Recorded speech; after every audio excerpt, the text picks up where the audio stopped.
There's no defense against the will of God. There's no court of appeals in hell.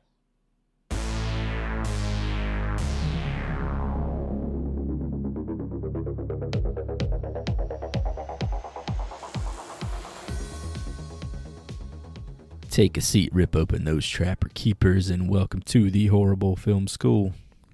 I'm Chris, here with the captain, Ryan Hootie. What's going on, fellas? Excited that I finally get to pick a film I want to watch. Yeah, you're going to fucking own this one, buddy. And Mr. Nasty himself, my brother from the same mother, Joey. Expiation, brother, expiation. Expiation. What's up, guys and gals? Who's ready for our first romp into one of many worlds created by none other than the king of horror literature himself, Stephen King? Stephen. And today's word on Sesame Street is expiation. How did he write all them books being in that wheelchair, like to where he's talking through that computer? I think that's Stephen Hawking, but we're going to let that slide. Oh, Today's shit. assignment, 2007's The Mist. The lesson. This is a good one today, boys. Oh, I'm excited. Take more than 60 seconds of silence before making a decision for an entire car full of people. I don't know. Sometimes 6 seconds is too long. Sometimes when I debate things, I like to speak out loud to other people, but that's just me. Well, we're out of gas. We got these like 4 bags of groceries back here, but you know what? Look, I'm out of fucking cigarettes. I gotta kill somebody. There were no groceries in the car. The groceries never made it to the car. Common misconception. All the movies that he botches the fucking synopsis on. The goddamn Mist is the one. Excuse me, the groceries did not make it to the vehicle. Yeah, I reread the book He read in the fucking preparation book? for this film. there's the novella. Look at this guy. Hey, hold I it, even to, have hold the- it to the side. Let me see how long it is. I even have the Ed McKay's $3.50 price tag on it. Yeah, that right there, about 250 pages. $2.30. Whew, I'm pretty fucking Large good. I print. read this in like 3 days. Look at this Not large fucking print. nerd. It's like it's normal size. Fucking nerd. It's not too big. See, you know how I Not figured too that out? big. That it was that long. You Googled it. You measure like the size of a book compared to your dick. My dick's about like 500 pages long, so I just cut that in half. Oh, yeah. And we made it 5 minutes into the show. Almost. All right. We almost made it. Okay. I think we're at 3 minutes, but Oh, well, okay. I digress. Mr. Hootie, this was your choice. I'm going to let you have the floor here. Yes, it was. Excited to be here today. Excited to talk about The Mist. And we will begin with fan reviews, as we always do. Wanted to start it off with a negative review to get it out of the way for whatever jackass thinks this film was not great. A masterpiece. And that is coming from Mick Maxey, 18, from September 2014. The title of the review, Mr. King should bury himself just so he could roll over in his own grave. Fuck. Deep. One of the worst movies I've ever sat through, despite the collection of seasoned actors contained in the cast, and the performances were generally wooden and uninspired. You can almost see them rehearsing their lines in the seconds before delivering. The pathetic attempts at suspense and the obvious twiddling of thumbs while they wait for the CGI creatures to scuttle to their mark or get in position to sting or bite made my eyes ache from constantly rolling in exasperation. The great Mr. King stories rarely hit the mark in transition to modern picture, and this slop is a prime example. I want my 2 hours of life back. Fucking slop. Dude, I they like fucking- that. 2 out of They 10. went in pretty hard on my boy. Next up is from Bevo-136782. I would love to know what those numbers mean.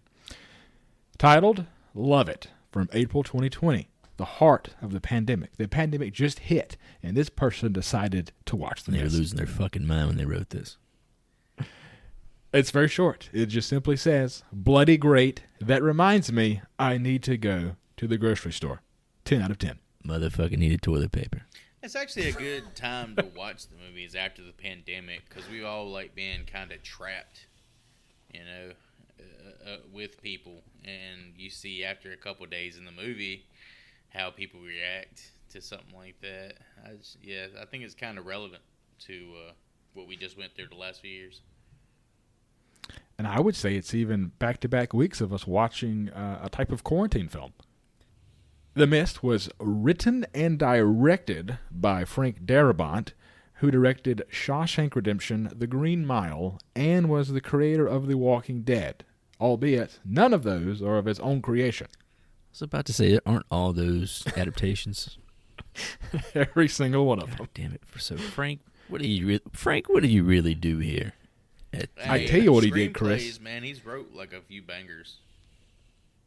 Joey's going to love this. He may have already have the note. He co-wrote Nightmare on Elm Street 3, Dream Warriors. Yeah. Dream Warriors. We'll get there. Did he co-write that song? I'll be so fucking hyped up. If he didn't write that song, then I don't give a shit. He also wrote the screenplay for The Fly 2. Oh. It's a blind spot. It's a blind spot for me. Probably going to stay that way for a while. For me too. I never fucking watched that shit. It's got my boy from The Mask in it. Eric Stoltz. Jim Carrey? That dude just cannot land a leading man role. So is Frank like retired? I haven't heard his name in a long time. Did he pass away? So, no, he did The Mist, and he took some years off, and then he created The Walking Dead, and I guess he just made so much money off The Walking Dead, he's like, does he not cash still fucking work chicks. on The Walking Dead? Because that shit's still around. I think he was just the first season, right? He just gets the creator credit. Yeah, the creative credit, which that's all that matters. I mean, it's like perpetuity at that point. The amount of mailbox money. 4 different offshoots of that shit by now, so I mean it's evergreen. It's going to be printing money for a long time. And the last note that I have here about Mr. Darabont is that after he worked with Thomas Jane in this film, he wanted him to play Rick Grimes in The Walking Dead. There's going to be a theme in what's about to come, but Thomas Jane turned it down because of other engagements. Yeah, Punisher 2, fucking Electric Boogaloo. Yes, if only. It was funny, as I was watching this, I was kind of thinking of him. And I didn't know that what you just said was a fact, but I was kind of trying to imagine him as Rick while I was watching it, because he behaves this character in a very Rick Grimes kind of a way. Oh, man, imagine that last scene, but him talking about Carl. I wonder... Carl! Carl! I think we could both agree, all three of us can agree, that Thomas Jane's a better actor than, I don't know the guy's name who plays Rick Grimes. Andy Lincoln. Better than Andy Lincoln. He kind of like... He's synonymous with that role. He like... I don't know. I couldn't see Thomas Jane doing that part. The only thing about That's Rick fair. that I That's fair. can't put on Thomas Jane is the hair and the beard. Andrew Lincoln has fantastic hair. Hey, you've seen your boy with black hair before. And I've seen him with a beard. Yeah.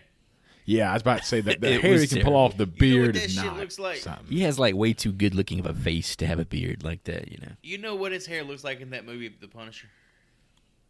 It greasy Have you and ever wet. seen, spray paint. Do you guys remember that toy that had like the metal shavings and you had like the little magnet stick where you would like move it around yeah. on a guy's face? Fuzzy Wuzzy Dude, or some it's like shit. a fucking yeah, face, yeah, fucking yeah. his actual hair and beard in that movie like a fuzzy wuzzy.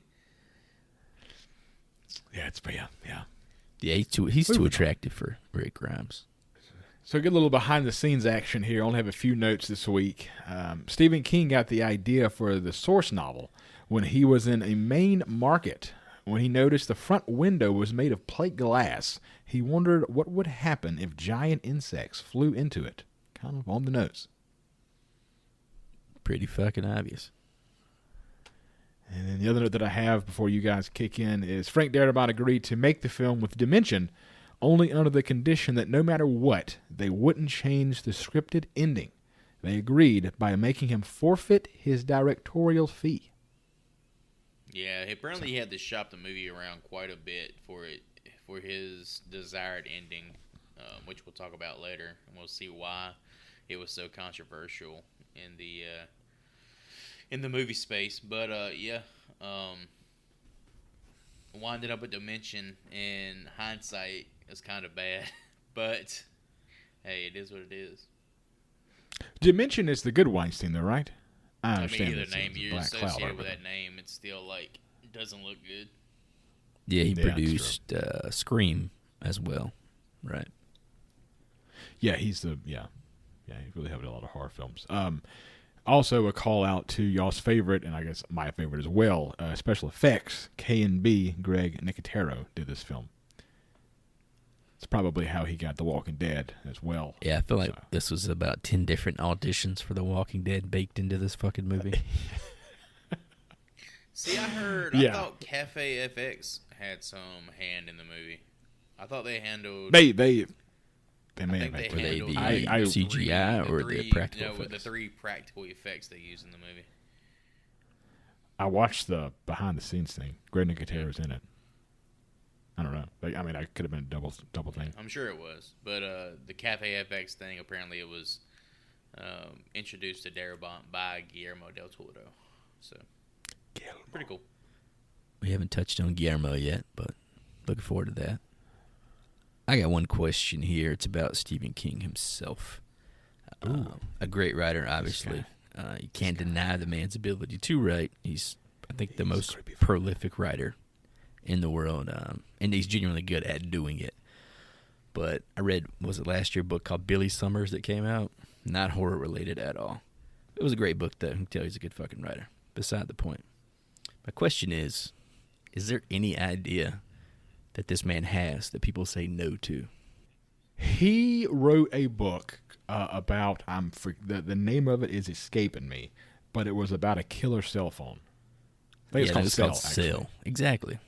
And that one has not been even attempted to be made into a film. I'm just curious if he's ever been told no in the last 20 years. Who does he publish through?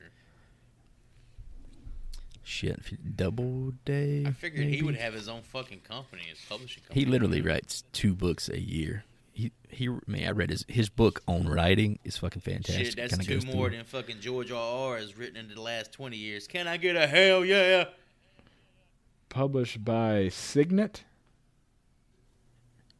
I'm not sure about the publisher, but the point is this man can write like nobody's fucking business. But to the point he turns in 2 manuscripts a year. So if he hands it to you, do you just produce it just blindly because it's going to fucking sell? I guess that's the point I'm making here. I mean, it's a great point. I mean, look at what it did. That was wild. It's the all-time grossing horror film ever. Yeah, rated R, I think specifically, right? Yeah, probably. Yeah, and that movie's about preteens like having sex with each other.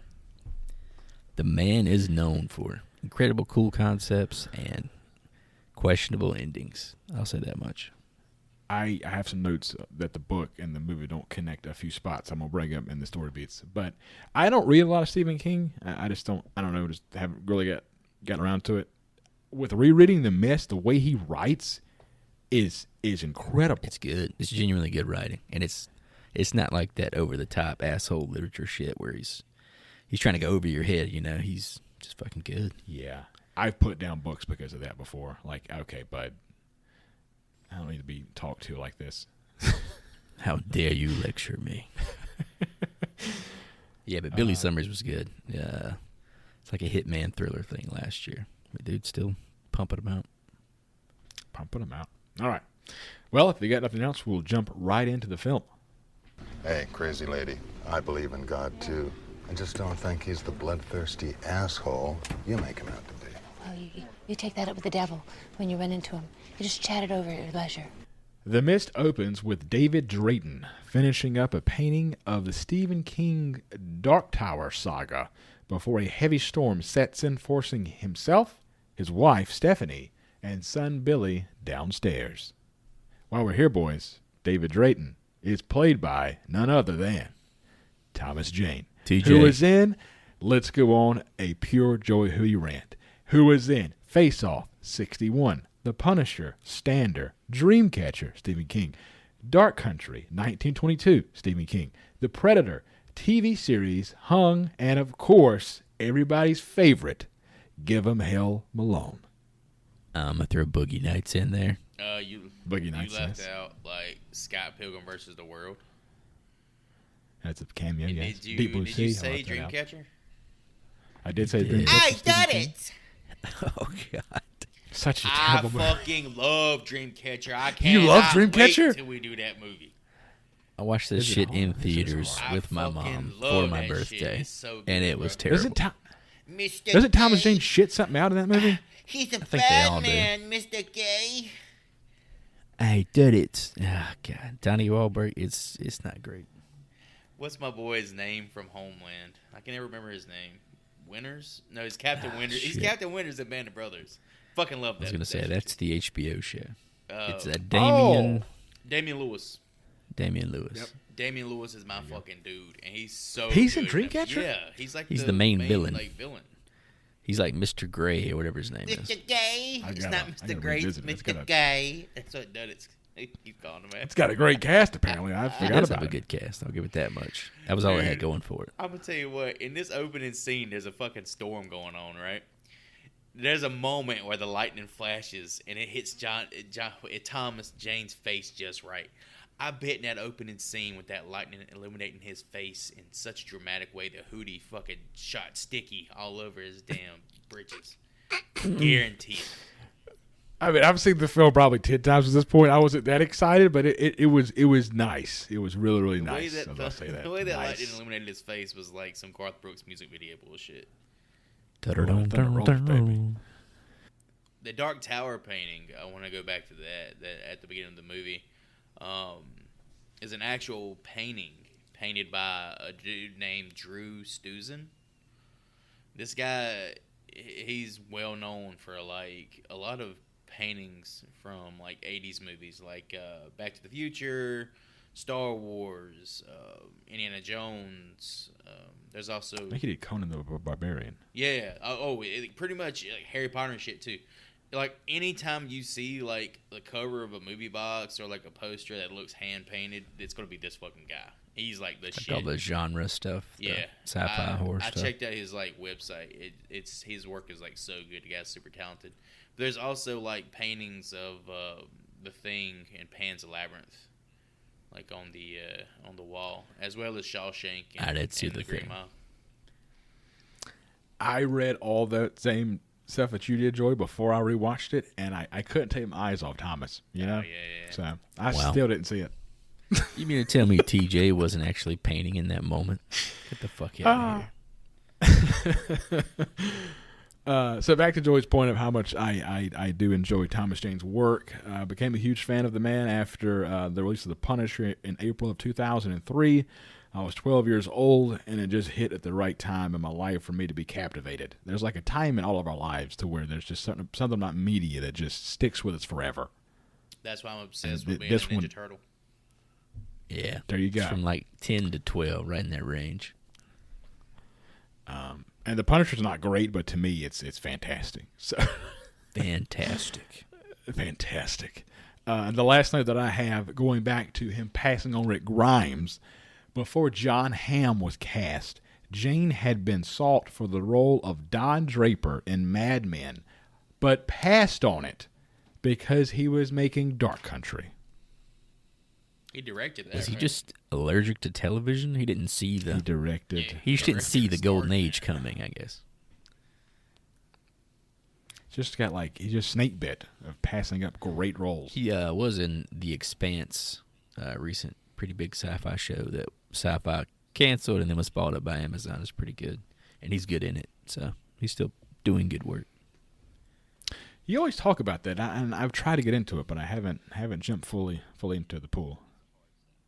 The next morning, they learn that the boathouse is smashed and a tree has gone through the picture window, ruining his beautiful paintings.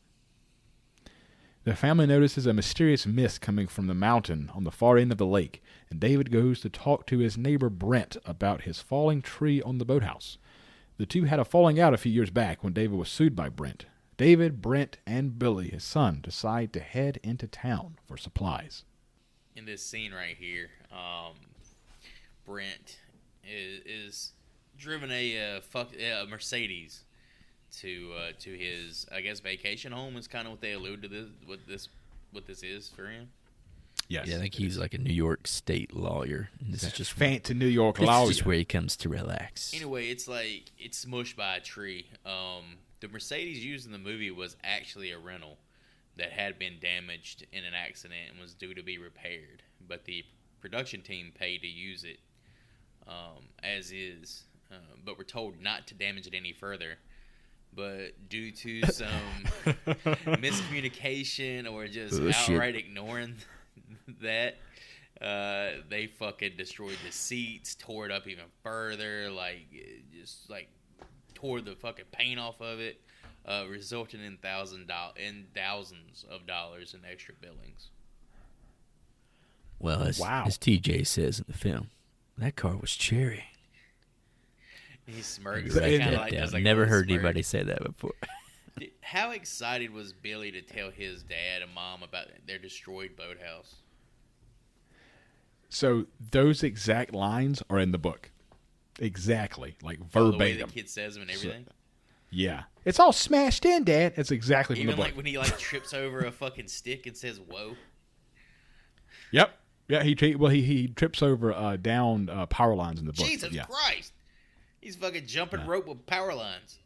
I get the feeling that the actor is supposed to be younger based on his dialogue and his emotional state. He seems like he's supposed to be younger than he is to me. This motherfucker. Hey, Mom, Dad, come look at this cool-ass destroyed boathouse that's going to cost you an assload of money. Isn't it cool? Fuck you, Billy. It was right here at this point when we see the neighbor's fucked up car where I realized, I thought it was intentional, but to this point it all been in black and white for me. And I was like... Oh, you watched the black and white version? I started the black and white version, and I was like, I must be watching some kind of special edition. All this shit on? Frank wanted it in black and white, and they did it for the DVD. Yeah, I figured watching it was something on like that. Some site or something?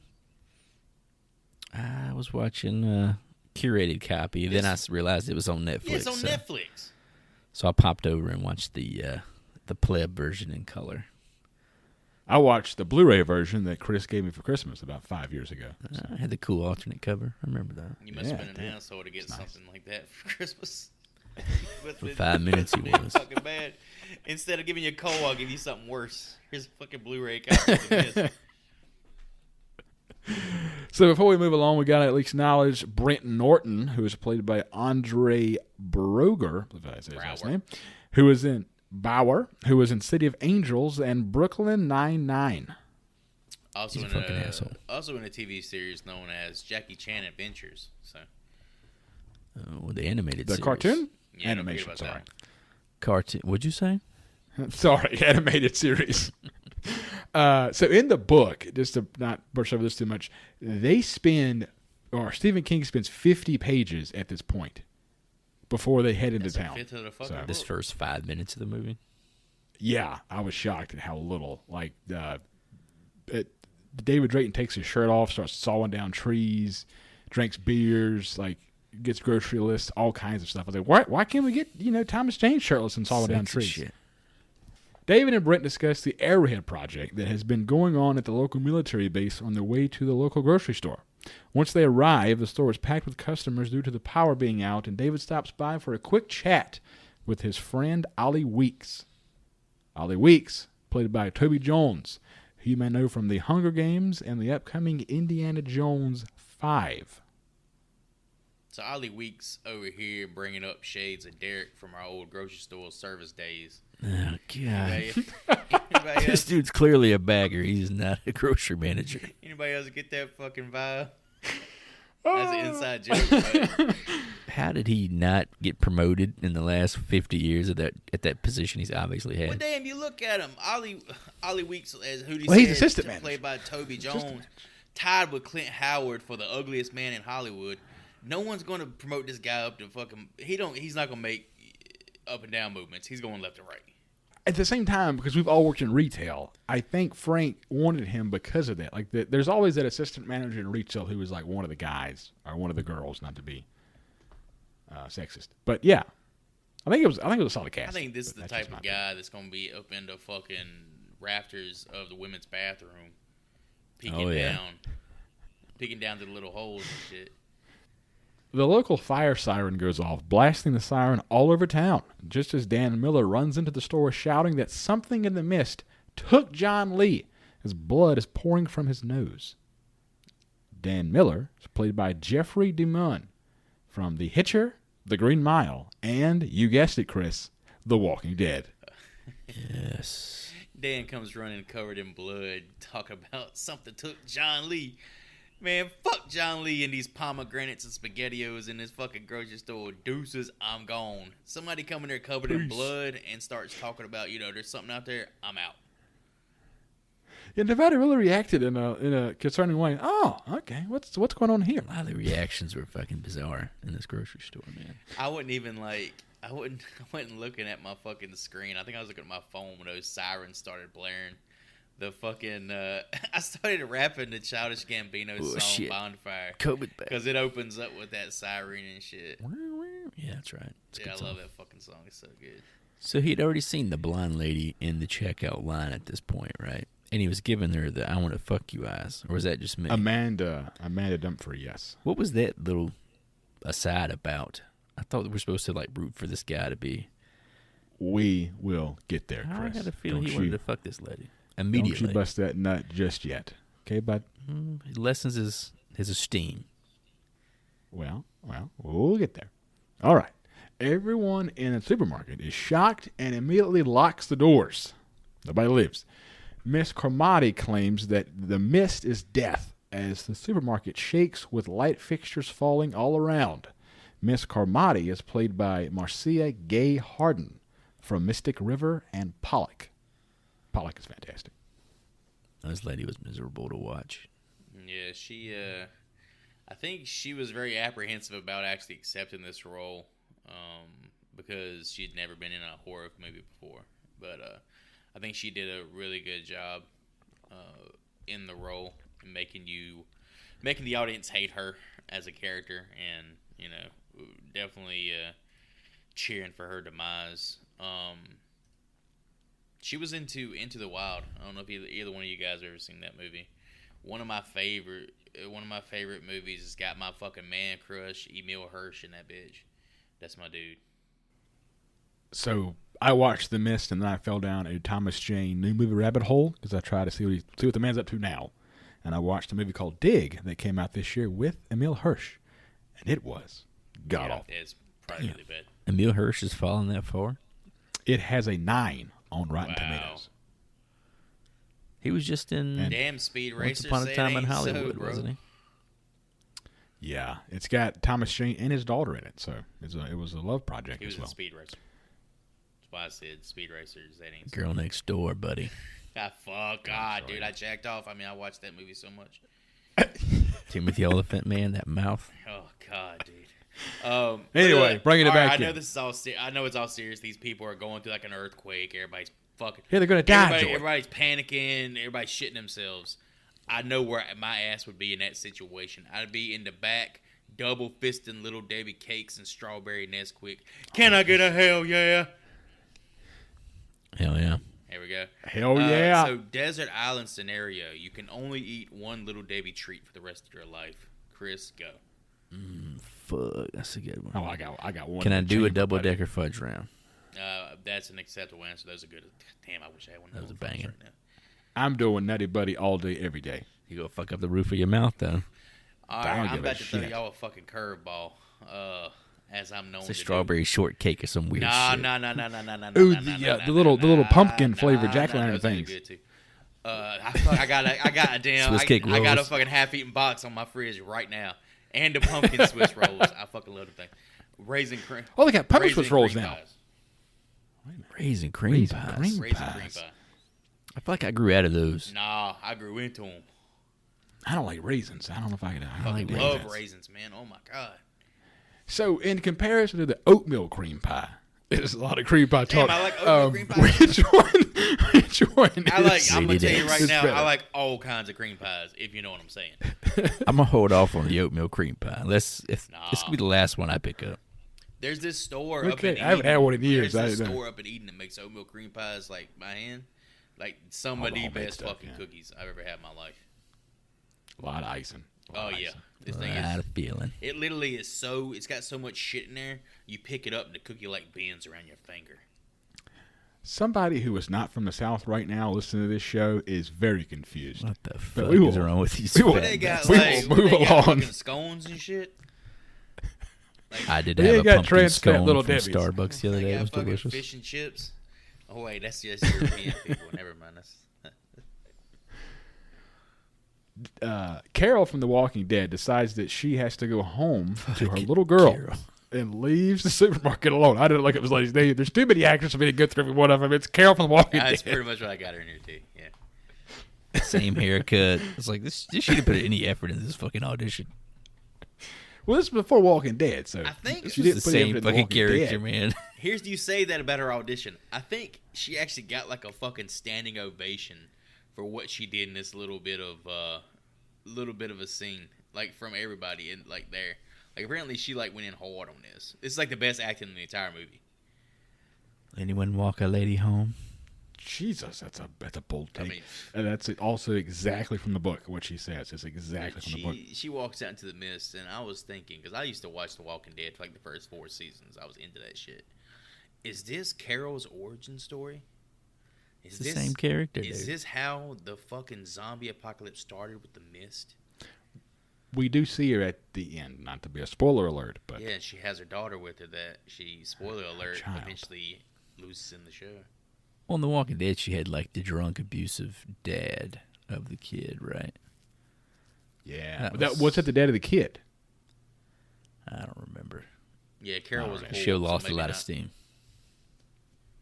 I think Carol's still going, isn't she? She's still alive. No fucking They were clue. supposed She's to still have a pumping and jumping. spinoff, her and Daryl. But Oh, she God. couldn't. Carol and she Daryl. couldn't- Oh yeah, she couldn't- sounds like a she country couldn't, album. Like, I think it said something like they had to move to like Europe or some shit to film it, and she couldn't do that. So she couldn't. They couldn't go any further in development. I just picture like a Willie Nelson and Waylon Jennings album cover, except it's just Carol and Daryl. Anyway, David and Billy rest with a few of the town teachers, including Irene and a new substitute that Chris has already brought up, Amanda Dunphy. Amanda Dunphy is played by Laurie Holden, who is in Silent Hill, the film, not the game, The Walking Dead, and The Boys. Crimson Countess, let's go, baby. Fantastic show. There's never been a woman's face who I've hated more than this woman's face. Oh my I God, can't what stand is wrong looking with at this you in girl, this man. film? I can't stand looking at I her. think she's attractive. No, she just had this smug ass look. She always want to play a smug ass character, man. She's got a strong forehead, you know. It doesn't emote well, whatever she's doing. Strong female figures. You people have issues with them. Okay. Well, Carol's fantastic. Yeah, I I love cried Carol. during Carol's that great. scene. Cried. I wept. I wept, covered in little Debbie crumbs. So in the book, David does bang Amanda in the manager's office What? While his son is grocery shopping? while his son is asleep with Irene, the other teacher. This happens after the mist settles in. This happens like after the first night's events. Like everybody's all raged up, and he's trying to release some steam, according to Stephen King. And he bangs her in the You manager's ever heard of office. jacking off, dude? I'd be fucking releasing steam all the time. He went back into the bag for the cream pies. So he just cheated on his wife to release a little bit of steam. He actually talks about, in the last pages of the book, what it was going to be like if his wife was still alive in the same car when they go to pick her up. So he was worried about his own infidelities at the end of the fucking world. Like that mattered.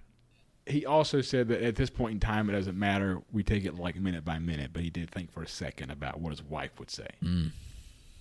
So, but Darabont skipped all that nonsense. Made David Drayton an honest man, Chris. No, he gave him the look. The look was indicative enough. David goes into the back supply room for a blanket for young Billy, but finds the generator overheating due to blockage from the outside. David hears something beating on the pull-up door and grabs a few others for help, one of which is Jim. And Jim, we've already met in another film. He is played by William Sadler, who was in Shawshank Redemption, Die Hard 2, and of course, Demon Knight. Yeah, Horrible Field School alum William Sadler. Pretty much go check out our Demon Knight episode for more on Mr. Sadler. That's my recommendation. That dude looks old. Like, he looks just like he did in Demon Knight, but he still looks old as shit. I like how I mean, he is I like how he He did look like he changed in 15 years. I like how he infers right here that fucking Thomas Jane is a pussy. Yeah, this whole he does, dialogue is yes. awkward, man. Every time you two say this, I have to say that it's basically verbatim from the book. Well, it could be just be the delivery. The acting could just be fucking awful. I don't know. But Okay. the intimidation they're trying to put on this man, that's so fucking awkward. William Sadler doesn't work well as an intimidating. He works as like a hero. Especially when he's talking to Thomas Jane. I'm like, what the fuck is this guy going on about? He was the villain in Die Hard 2, and Die Hard 2 is not regarded as one of the better Die Hards. So. Jim and his buddy Myron decide to send the young bag boy, Norm, out to unblock the vent to the generator. The Shermanator! They open the door. The fucking Shermanator. Fucking Shermanator! This kid was fucking terrible. This kid was yoked.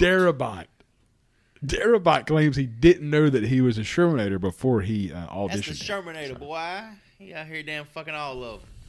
Yeah, boy. I think he said that out of regrets for casting that guy. This kid has some terrible fucking line ratings here. Pussy. That's on him. It's just bad. Yeah. This is just bad delivery. I can tell you that just from watching him. It's Send me bad. out there. Send me into the mist, pussy. I'm not a fucking pussy. I'll I'm fucking like, fight this that dude. mist. I'll fucking piss on that mist. Give me a straw. I'm gonna slurp this Give me- bitch up. Give me a cup. I'm gonna get some of this mist out of here. So in the novel, Norm is this like high testosterone young kid, and I guess the actor just took that as like I don't Well, fucking you know. He know- went way out left you field. know Seems like what that's what he he's thought he trying to was, do. but he was not. You know what he's trying to do? He's trying to impress that young fucking cashier. Oh, the checkout girl. Yeah, trying to impress her ass. The chick from Chronicles of Riddick. I just feel like at this time you could have got a young Chris Hemsworth or What the fuck? Channing Tatum or Anybody with muscle was- mass. Oh, man, Anybody you wanted that, a you know, geek to worked do out a this. little You wanted bit. a geek to do this. I guess. All right. He didn't play it that way. Interesting casting. He did Can not. you play it imagine that way. Chris Hemsworth calling Thomas Jane a pussy? It'd be badass. Yeah. Everybody, Punisher for versus everybody at Thor. home Let's who go. hasn't seen the movie, everybody's calling Thomas Jane a pussy in this scene. Even fucking Otis. What's his name? Otis Weeks. Ollie Weeks. Ollie Weeks Even didn't call Ollie him Weeks that. over Ollie here Weeks is a talking good about, dude. damn, this dude's a fucking Weak pussy. sauce. This dude's a pussy, bro. I'll just. Damn, he's kind of a pussy now that y'all said that. Said, damn, over here one eye ain't level with the other eye. He's that kind of a pussy, dude. Jesus Christ. You won't hit him. Looking like Hunchback of Notre Dame walking around. They open the door just enough for Norm to crawl out. Before he can, though, tentacles come out of the mist and latch onto his leg and chest. Several tentacles work their way in. Ollie starts the generator to close the door, but not before Norm is taken by the same tentacles. Also, before it goes, David uses an axe to chop off a piece for proof. All right, the CG in this was terrible. However, CG doesn't age well in general. CGAF is what I wrote. God, this shit is everywhere. that's pretty good. I really did enjoy like the creature design. I know it's all fucking computer generated or whatever, but the whole thought of a tentacle with spikes and then mouths inside the fucking tentacle itself, it was badass. So here's what I don't get. In the behind the scenes little thing they did on the Blu-ray thing, they made tentacles. Yes. Like practical effect. Did they just not use them? I think they used them when it got chopped off. When it was laying there on the When ground. it's laying there. That's the only part I saw that it's like, hey, this is real. Well, this is real, like, you know, physical. It's not some This is in the same room with the actors. computer I got you. 1010 bullshit. I got you. Okay. That just seems like a waste.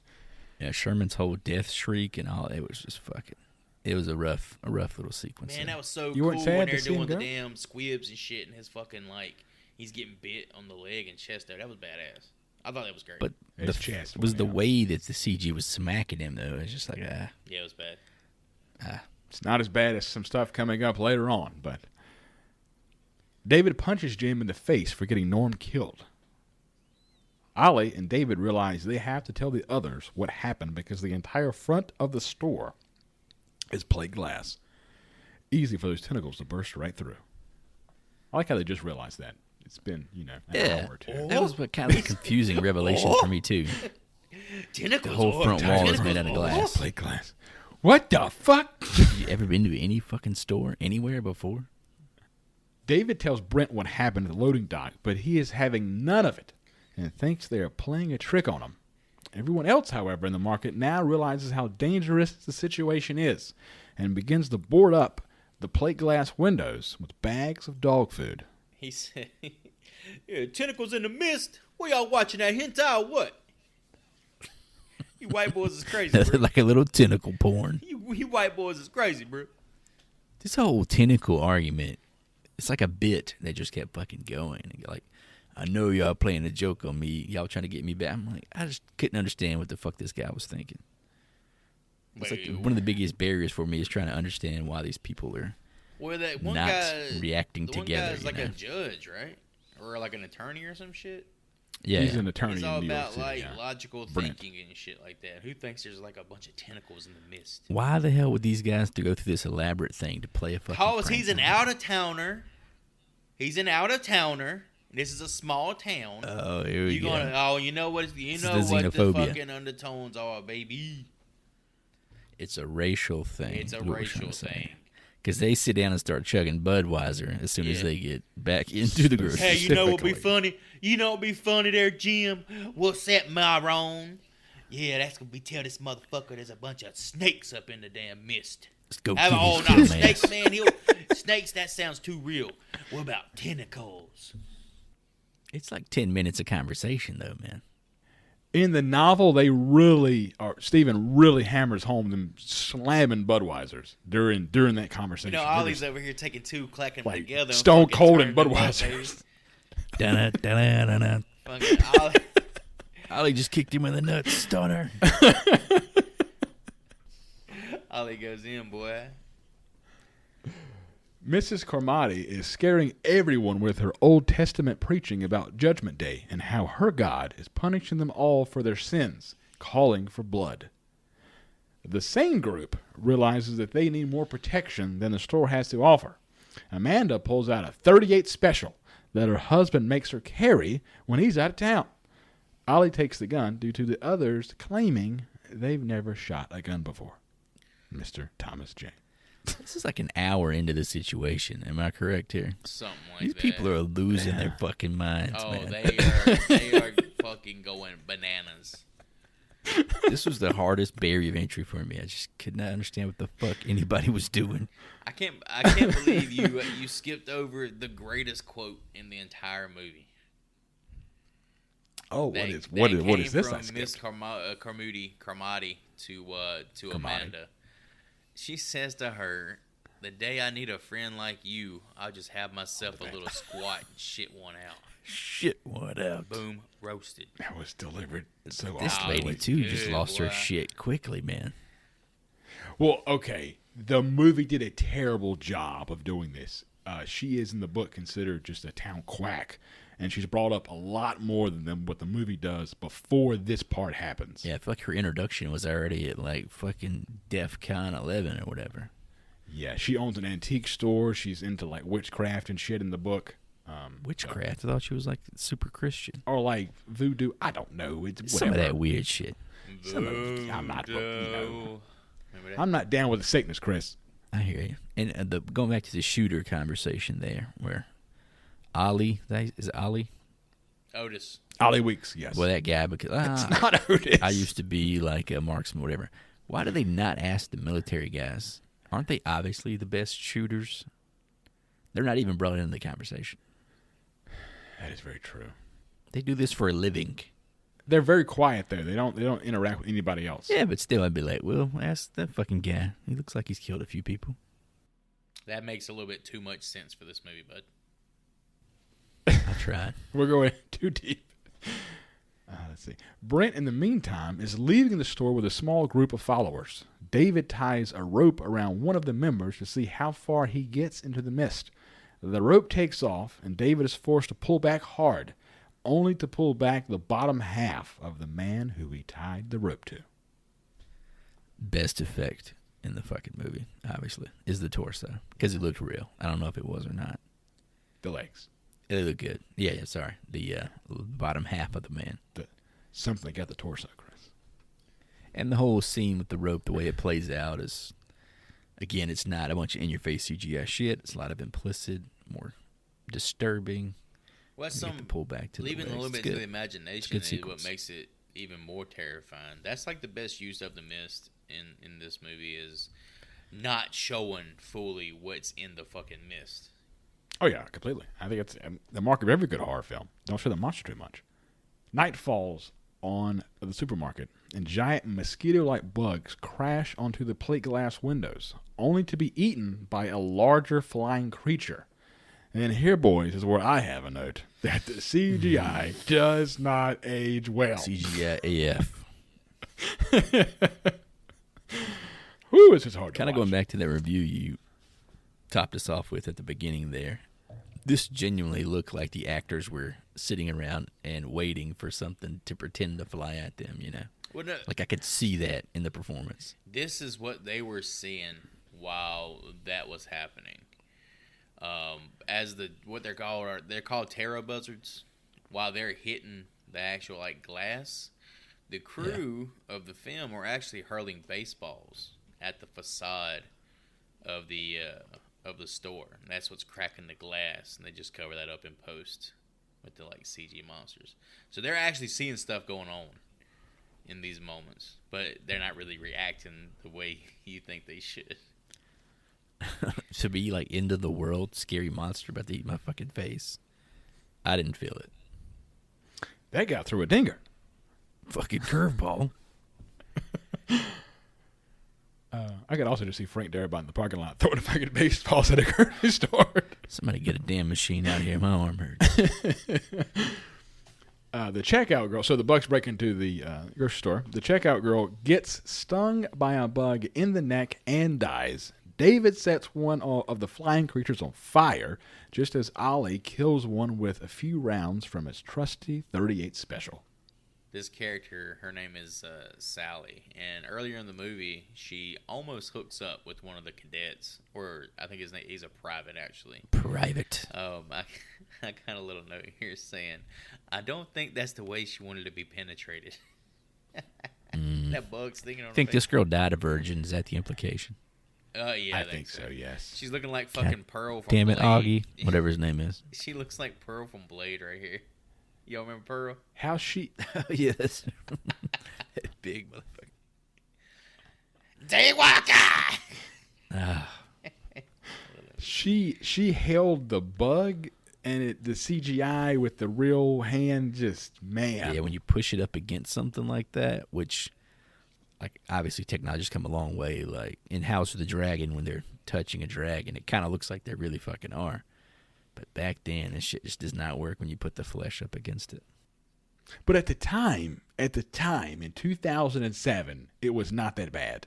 When you say 2007, something to keep in your mind here. The Dark Knight came out the year after this. Keep that in your fucking mind. These were made around the same time. That's a whole other year of technology, Chris. I'm just saying, the technology was not that bad in 2007. So did we talk about the scene where Billy's almost shot? Oh, when he like freezes in the middle of the aisle. Yeah, and the Yes, the this was in this buzzards like chaos. walking or stalking towards him. Yeah. This scene is very similar to one of the most memorable scenes from The Walking Dead that we see in season 2, when Carl is shot accidentally by a hunter. So you can see like this is going to be repeated. Darabont tropes. Yeah. Well, I sure did feel bad for Carl. Carl, your mother, Carl. So I don't know if I highlighted it correctly when I was talking about their reactions to these bugs coming in, but I mean specifically when they're inside of the actual store and they're chasing them. It just looks fucking weird. The layers look weird. Let it go, Chris. You know, Just like saying. I'm in the supermarket hanging out watching these folks. You know what they freak out. say, Chris? They say, let it burn, let it burn, let it burn. It's gonna burn for me to say this. You say that, and that motherfucker lights himself on fire in this very same scene. Yep. Yeah. My next note, a local sets himself on fire during the chaos. Now they got to go to the pharmacy to get pain Dude, medication. this whole grocery store night sequence is pure fucking chaos. You have someone having their neck tore out by like a buzzard. Another guy somehow managed to set himself on fire. There's dog food everywhere. Ollie running around like a fucking idiot, chasing this bird. About to shoot 8 different people, yeah. It's a damn madhouse, man. Yeah, shit got wild. I was like, oh, somebody set themselves on fire. That's cool, I guess. I don't know how to take this. It's not, I hate to keep saying this, but that's not in the book. A woman gets trampled in the book, and they go to the pharmacy to because she got trampled. What are they gonna do? So that's a buy whole her new Darabont legs or thing. some shit? Well, they go to get pain meds. She's like an old lady got trampled, so we go get pain meds for her. I think we just need one more bullet at that point. How old was that lady? How Darabont's old was like, that lady? we got to burn some motherfucker. How old was she? I Stephen don't King, I remember know the how he exact writes. age. He's gonna have a specific name. I'm sure a specific age. I'm sure he has a name or age in there, but I do not remember. All right, off, let's off, say offhand. she's 70 plus. Okay. How many lives are you risking to go get her some Advil? You think Ollie Weeks is going to shoot her, Joey? Ollie Weeks is a good man, Good despite y'all's foolery with this man's character. All you gotta do is take it to the back door, give it to the tentacles. Just brush under the slide. Tentacles. Ha. Playing a fucking trick on me. This dude is still not believing shit.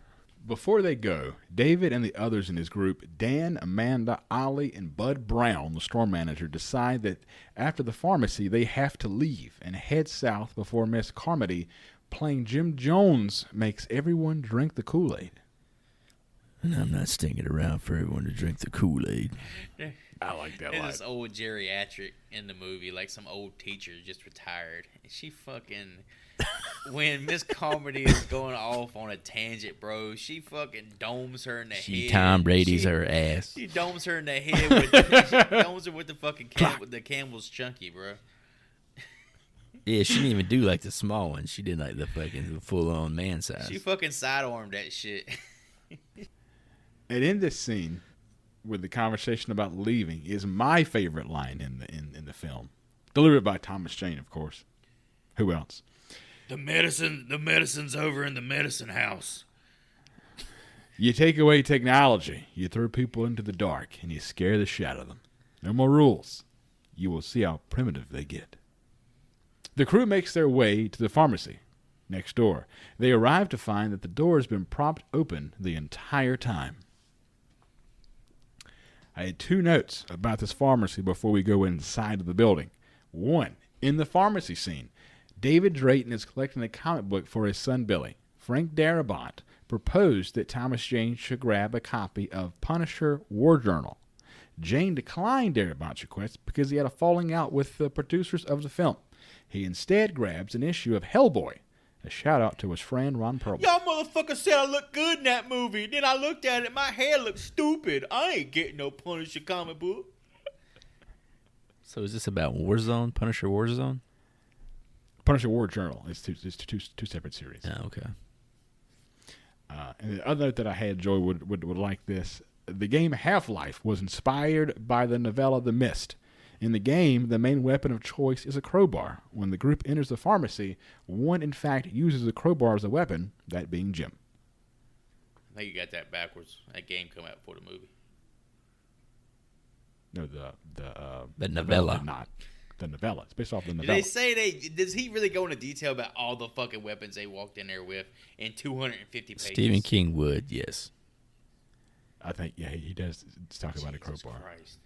They find the members of the pharmacy spun in spiderwebs, along with a military police officer having baby spiders hatch from his face and then burst from his back. That was a very effective scene that creeped me out. It was gross. Probably the coolest creatures in this movie. They're known as the Gray Widowers or Widower, and then the little babies is called the Gray Widowettes. This spider is some of the scariest looking spider shit.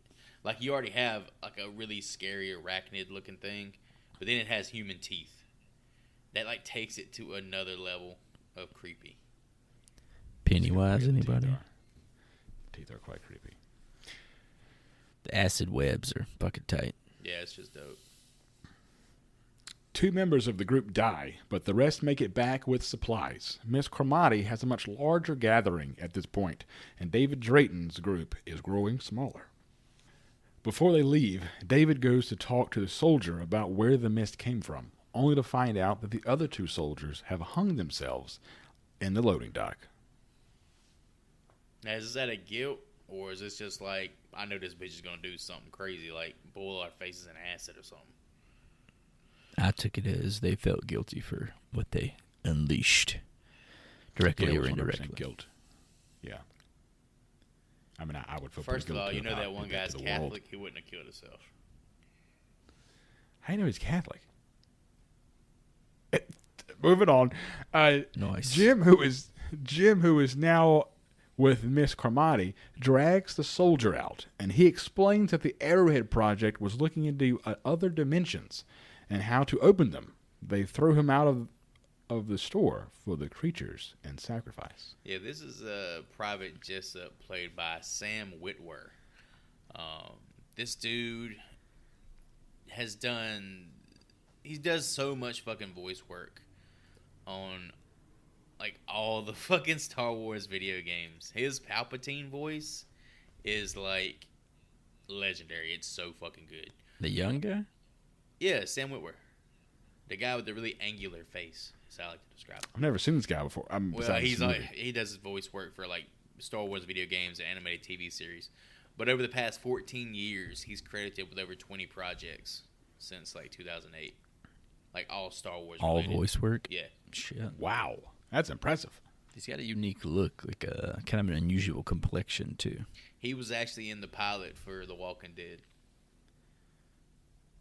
He's the dead soldier in the fucking tank who comes back reanimated. He actually had, it was filmed people. his like backstory and shit of how he got there, but it never made it to TV. Did they film that damn pilot right after this or some shit? You know what everybody wants to stay. You just hang out. We got to go find us a Rick Grimes. We'll be right back. I think the show started in like 2008. I think it was 2010 or 11. Nah, it was 14. I don't remember. 2010. Bam. So 2008. Yeah. The fuck out of You here. just say it's 2008 because you got to film it. Thomas Jane said, nah, I got bigger shit coming my way. Jonah, was he in Jonah Hex? I don't fucking know. He wanted to be. He also got that was actually turned down. They didn't want him, which is fucked up. Shit. You ain't got the chops to play Hex. Get the fuck out of here.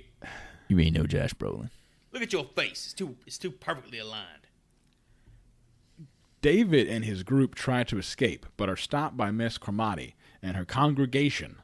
Ollie Weeks has had enough of her bullshit and sends one bullet from his trusty .38 special right through her skull. Shit, hey, don't forget that gut shot. Fucking He did shot that in shot. the Popped damn that shit gut, twice. too. Holy shit. He could have saved a bullet, in my opinion. Like stood on her neck or something for like 30 seconds. She wasn't going anywhere. She's over here drinking old school milk out of a goddamn glass bottle. Like, was this shit shot in the That 40s was so or what? unsettling. Yeah, I was trying to figure out what they were trying to project there. I couldn't figure it out. Oh, you think Like that, mother's you think milk, there was maybe? some symbolism or some shit going on here? There had to have been. It was so intentional the way she put it, like in front of the camera. You know, it's like they want me to see this, but I don't know why. And the store had been shut down without power for over a day. So Yeah. that shit was not She went out of her way to get it and to drink fresh it during a fucking You know what sermon it was? or whatever she was giving. One of them girls was pregnant and they had to milk her ass after 2 days. They make a run for the car, but sadly, Ollie Weeks is grabbed by a creature in the mist. Down goes Ollie. Dude, what got his ass was the arachnolobster, bro. Is that what it's called? It was massive. What the hell that was? That shit is so fucking Big boy. cool. Yeah, it was huge.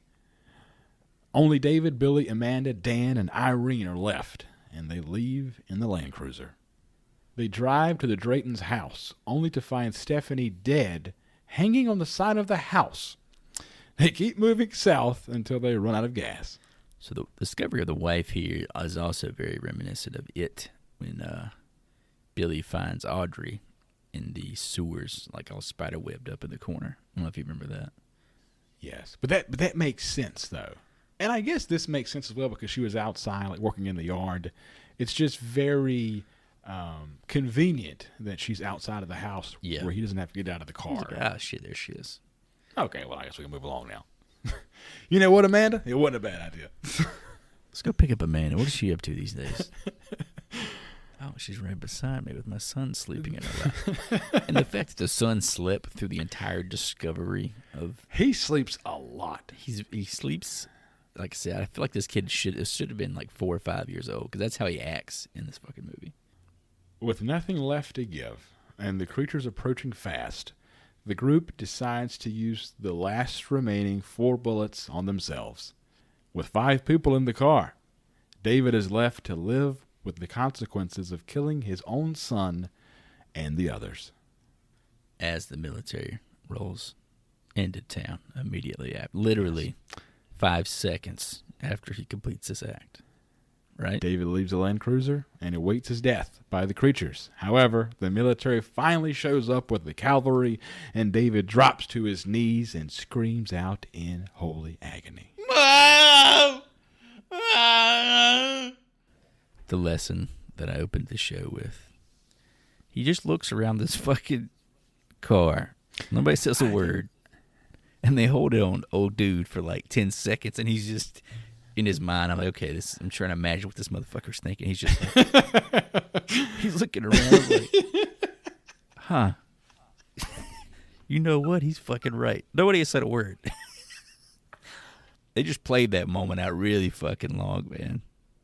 This is his ending. This is not Steven's ending. This is not the book It shows that they're coming to the conclusion that, you know, they didn't show anything, Joy. They did. Like, they're showing They it looked at each other. in the characters' faces and their body language. Let's the three of us look at each other right now and talk about killing each other without saying a fucking word. We're not in the same situation. We're actors, man. Imagine you're in a situation where you're watching tentacles fucking devour people.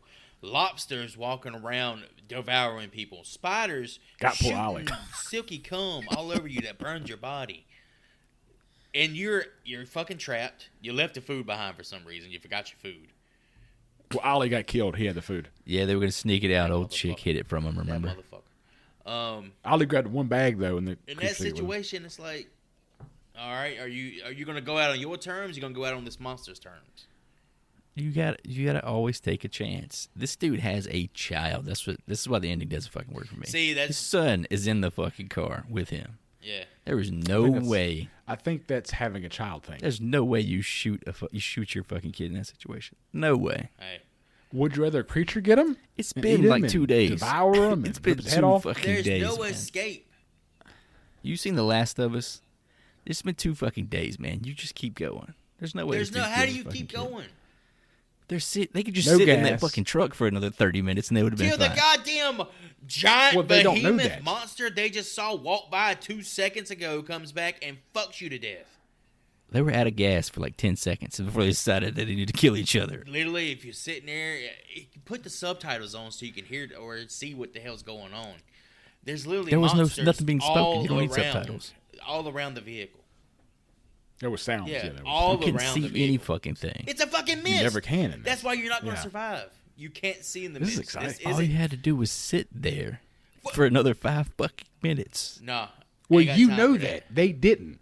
Yeah, They didn't know that. There's no way this dude kills his fucking That's kid. what's It's not his so son if good he kills about his kid. the actual mist itself. You don't know where they are. There's no way this dude kills his fucking kid. I don't know. Unless it's not his son. I love the ending. I think it's the I neighbor's thought son. the ending was fucking great. It It was took terrible. balls. They fucking did it. Took a lot of It balls. makes no fucking sense like anybody's motivations in most of this fucking movie. This might be our most divisive movie yet. See, that's what this movie is supposed to have, like one of the most patronizing, like endings in like horror movie history. Apparently, like this makes or breaks the movie for a lot of people. This ending, I thought it was great. I thought it was That's great, why I and love guess it. who else thought it was great? Stephen fucking King actually likes this You know how ending much money he better made off this fucking than thing? You his think he fucking- cares what they did to it? Yes, he's an artist. He obviously cares. This was a novella. This This wasn't is even a work. novel for him. This is work. He appreciates his work more than anybody else is going to appreciate it. Okay, here's your counterpoint. The movie he's hated the most that's been adapted from his work is what? Pet Cemetery The 2. Shining. The best movie ever made by a Stephen King Wow, book. here we go. So eat a fucking dick. This fucking movie that's so overblown, half of it ain't even got fucking audio. I'd rather watch Best adaptation. I'd rather watch the sequel to that stupid shit. The sequel's great too. Wait a minute. Whoa. Let's go back. Now we've already opened up a whole other can of worms. The Shining is better than Shawshank Redemption. Yes. You are fucking out of Shawshank line. is an overrated fucking movie. Wow. This podcast. It's fine. Okay. Joy? It's not a Joy's horror just movie. those It's not games, even a man. Stephen King What he story. just said, it's like you can't say nothing about it because it's so outlandish and so ridiculous. That The Shining is Considered like the best no, fucking that adaptation. Shawshank isn't any good. It's considered like one of the top 10 It's movies of all fine. time. It's not. That's not that. I'll tell you that for a fact. See? It's fine. Wow. William Sadler's in Shawshank Redemption. Okay, well, moving right along. Now that we've all yelled at each other, what piece of memorabilia would you like to take home, Chris? Would you like the 38 special that he killed his son with? That wasn't his son. I'm going to stand by that point.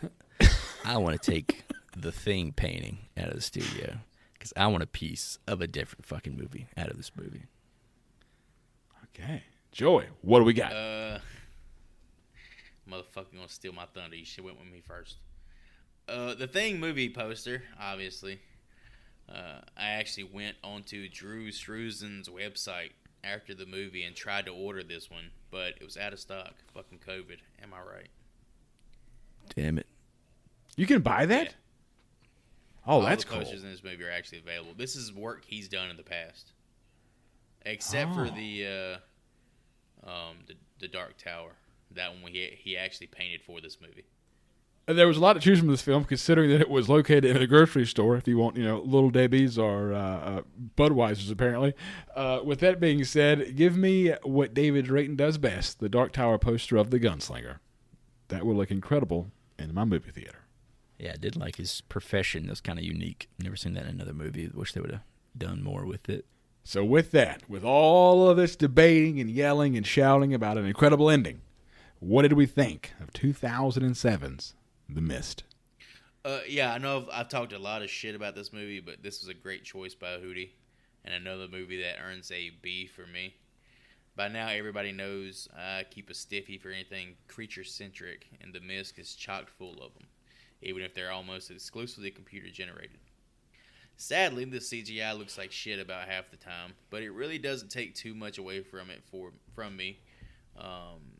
Marcia Gay Harden steals every scene as a James Jones / Marshall Applewhite cult leader in the making.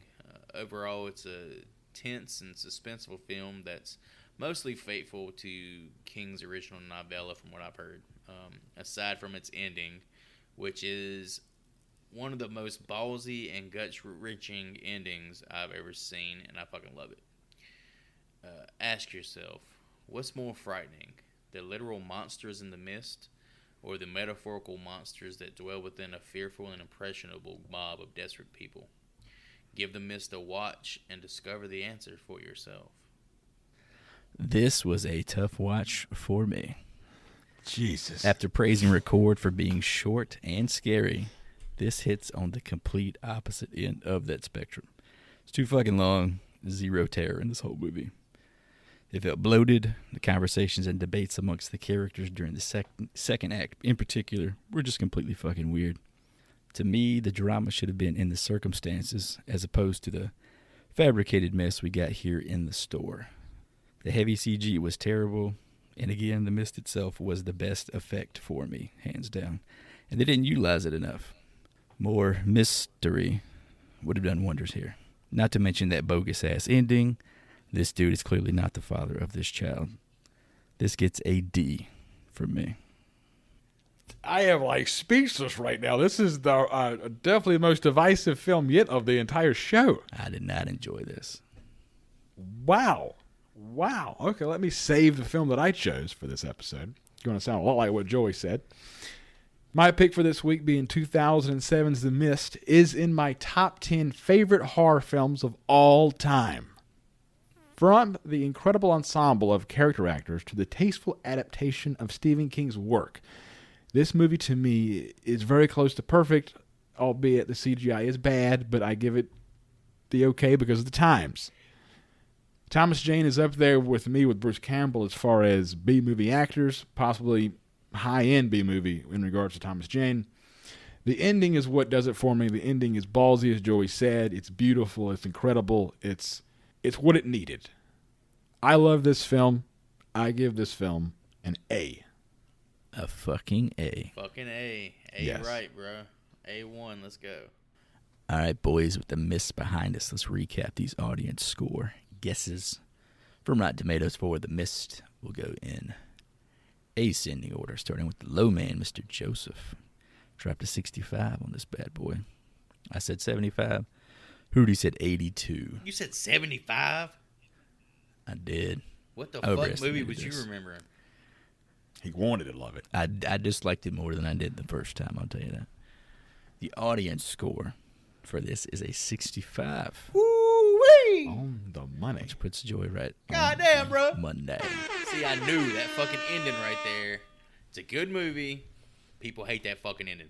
Moving on, Joey. What is your pick, bud? Actually, to cut you off there, buddy, Oh, God. this is the spooky season.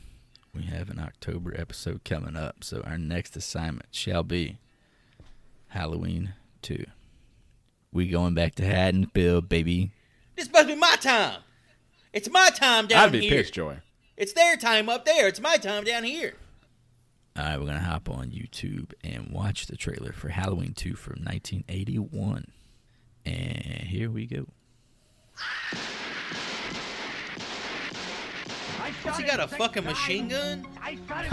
There's a lot of shots. He's not human. Universal Pictures presents Halloween 2. More of the night he came home. Yeah, oh, look at that fucking pumpkin. I can't wait for all these titties. Who is it? So you can't wait for the titties? Yeah. There was nothing within him, neither Did conscience Carpenter nor do this reason one that too? wasn't even He did, remotely reluctly. human. Some kind of a joke?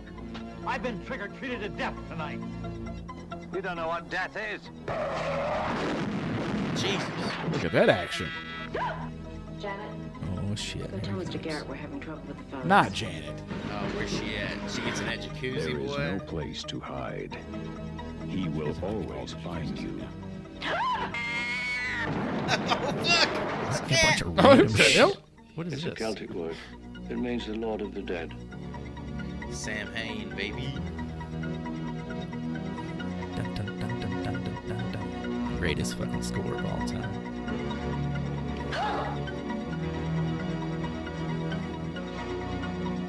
You know you can still drive them. Like, it doesn't make you can't fucking drive the thing.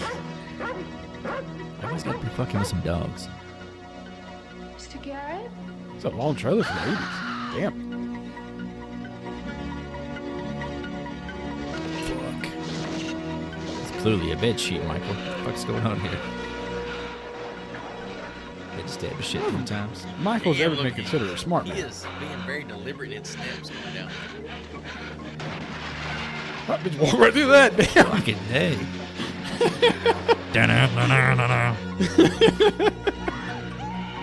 Oh shit, Jamie got some beers. Yeah, you can just keep running. You gotta focus on that one door. More of the night he came home. That's way too long of a tagline, though. More. of Why the does night it say he came official home. trailer number 1, Donald Pleasance movie? I guess because he was the top bill at the time. Really? Thought Jamie Lee would be at that point. All right, nothing at stake here. We want to take a guess at the score on this bad boy. Halloween 2. The OG 2, not the Rob Zombie 2 from This is 1981. an audience score. Audience score. People love Audience. this fucker. I'll go with a 70. I'm going to say 78. 67. Alrighty, folks, thank you for listening. Check out the website, horriblefilmschool.com, to find us on all podcast platforms, as well as links to all the social outlets. And if you happen to peek on there, you may just find a link to a merch store. I'll let Hootie speak more to that. Give us a follow, leave a review, send us some hand-painted movie posters. I'm going to offer my support to women trying to spread the good word in the grocery checkout line. Keep after them heathens, because the day they are lying in a pool of their own bile and viscera, they are going to remember your name. As always, if you're hearing our voices, listen to the show, spread the word, spread the campaign, get the word out there. But to call back to what Chris was saying, we do officially have a Horrible Film School merch store. Hey. It is located on our website. We have hoodies, t-shirts, koozies, stickers. There will be more as more comes available through merchandising stuff right now. As we all know, it is almost impossible to get in stock on certain things with the current situation. So as more stuff becomes available, it will be added to the store. But check it out. Give us some love. Give us some comments on Instagram. And I'm out. Yeah, thanks for all the likes, follows, listens, shares. We appreciate your time and attention. Like the boys were saying, go check out the merch store. Buy a bunch of shit. Buy everything we have in there. I need to get some more Ghost Sour Patch energy drinks and raisin cream pies. But, join us for our next episode where we catch up with our old pals Lori and Michael in 1981's Halloween 2, hosted by yours truly. We'll see you in the next one. Class dismissed.